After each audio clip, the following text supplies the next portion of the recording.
माननीय योगेंद्र प्रसाद, तब किताब के समर्थक उनका बोर्ड तोड़ते हैं कि नहीं तोड़ते, यह भी हम देखेंगे। डोलू महतो जी अगर चले जाते हैं तो आपके समर्थक उनका बोर्ड तोड़ते हैं कि नहीं तोड़ते हैं, हम ये भी देखेंगे।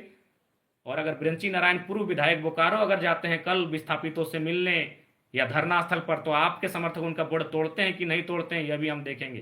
यह दुर्भाग्यपूर्ण है, आपकी संकीर्ण सोच को आश्चर्य लग रहा है कि आप इतना संकीर्ण आपकी सोच कैसे हो गई आज।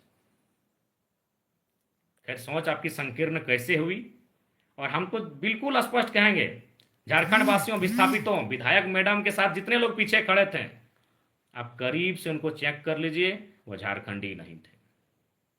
विधायक मैडम के पीछे जितने लोग थे, जो बोर्ड हमारी गाड़ी का, चूंकि हम पीछे आ गए, हमारे समर्थक भी हमें घेर लिए थे, हमारे समर्थक नहीं, जो विस्थापित लोग थे धरने की, दादा आप मत जाइए उधर, उसी बीच उन्होंने हमारी गाड़ी को तोड़ फोड़ करना शुरू किया। और हमने पहले ही कह दिया था कि उनको जो करना है करे, वो नारी नारी है, हम कुछ नहीं बोलेंगे। बल्कि हमने आपको प्यार से बुलाया कि मैडम बात क्या है, क्यों यह व्यवहार आप कर रही हैं। ये बहुत ही दुर्भाग्य की बात है, आपका जो व्यवहार रहा ये बहुत ही दुर्भाग्य की बात है। लेकिन फिर भी हम उस पर चर्चा नहीं करेंगे, क्योंकि यहाँ सवाल विस्थापितों के साथ न्याय का है। बाकी आपको हम एक पत्र लिख रहे हैं, उस पत्र का आशा करते हैं आप उत्तर देंगे। पुनः विस्थापितों, आपसे यही कहेंगे कि आप अब तो एकजुट हो जाइए, आप एकजुट हो जाइए। कब तक अलग अलग बैनर में, कब तक अलग अलग नामों से, युवा विस्थापित मोर्चा, क्रांति विस्थापित मोर्चा, उलगुलान विस्थापित मोर्चा, किसान विस्थापित मोर्चा, कब तक?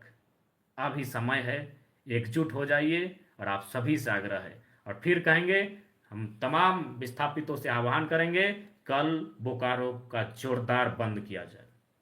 मैं तमाम विस्थापितों से आह्वान करूंगा, तमाम विस्थापितों से अनुरोध करूंगा, कल बोकारो जोरदार बंद होना चाहिए। जोरदार बोकारो बंद का हम लोग समर्थन करते हैं, और बिल्कुल समर्थन ही नहीं करते हैं, एक कोने में हम भी खड़ा रहेंगे, एक विस्थापित का बेटा बनकर, एक विस्थापित का भाई, एक विस्थापित का सहयोगी बनकर एक कोने में मोर्चा संभाल के हम भी खड़ा रहेंगे। एक नेता की हैसियत से नहीं, एक विधायक की हैसियत से नहीं, एक झारखंडी की हैसियत से हम भी एक कोने में, जहां आप बंद करेंगे वहां हम एक कोने में खड़ा रहेंगे।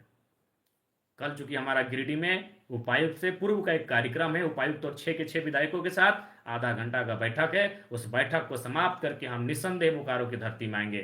तब तक हमारे जितने भी समर्थक हैं, हमारे जितने भी चाहने वाले हैं, हमारे जितने भी कार्यकर्ता हैं, उन सभी से मेरा आग्रह होगा, बोकारो बंद का जोरदार समर्थन करेंगे, विस्थापितों की आवाज को बुलंद करेंगे। और प्रेम महतो जिनकी बेरहमी से हत्या हुई, इस हत्या नहीं, ये शहादत कहें, उन्होंने विस्थापितों के लिए शहादत देने का कार्य किया है। आज बस आग्रह यही है कि इस बार एकजुट हो जाइए। और छोड़िए विधायक मैडम, सबको मालूम है उनको हमारे नाम से चिड़चिड़ा हुई, हमारे नाम से उनको क्यों तकलीफ हुई, किसी से छुपा नहीं है। क्योंकि हम तो वही पूछ रहे हैं ना भाई, हम दूसरा क्षेत्र का विधायक थे। अरे मैडम, हम जेएलकेएम पार्टी के केंद्र अध्यक्ष हैं, 40,000 वोट हमें भी मिला है बोकारो विधानसभा से, इस बात को भूलिए मत।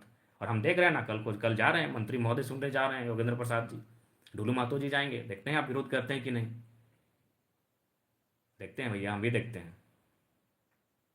बाकी पुनः कहेंगे, 64 मौजा 84 गांव, एकजुट हो जाइए। और सीआईएसएफ के जवानों, इतना क्रूर कैसे? भगत सिंह सही कहते थे कि आज़ादी तो हम अंग्रेजों से ले लेंगे, लेकिन क्या वो आज़ादी गांव तक जाएगी या अमीरों के हाथों में रह जाएगी? बिल्कुल अमीरों के हाथों में आज़ादी है, आज भी उद्योग घरानों के हाथों में आज़ादी है। उनके इशारे पर पुलिस काम करती है, उनके इशारे पर प्रशासन काम करती है। और मैं झारखंड पुलिस से भी आग्रह करूंगा कि ये आपका क्षेत्र था, झारखंड पुलिस से भी मैं आग्रह करूंगा कि आप सुरक्षा दें, विस्थापितों के आंदोलनकारियों को सुरक्षा दें, विस्थापितों की आवाज़ को सुरक्षा दें। मैं धन्यवाद, माफ़ कीजिएगा, मैं बोकारो उपायुक्त मैडम से भी कहना चाहूँगा, जो लोग दोषी हैं उन पर कार्रवाई की प्रक्रिया को फौरन आरंभ करें। विस्थापितों की आवाज़ बुलंद हो, विस्थापितों को न्याय मिले, विस्थापित एकजुट हो, मैं यही चाहता हूँ। जय झारखंड।